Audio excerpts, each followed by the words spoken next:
Acara ini disponsori oleh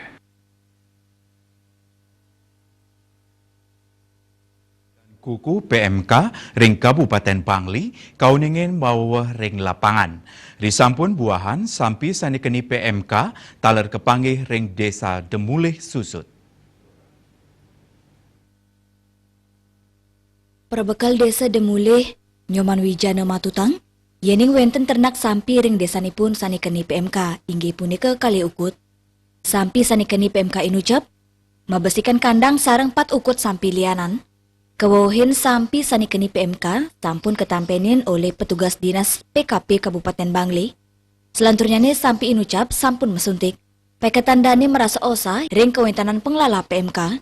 Napi male ring desa Demulih, ake miara sampi miwah bawi.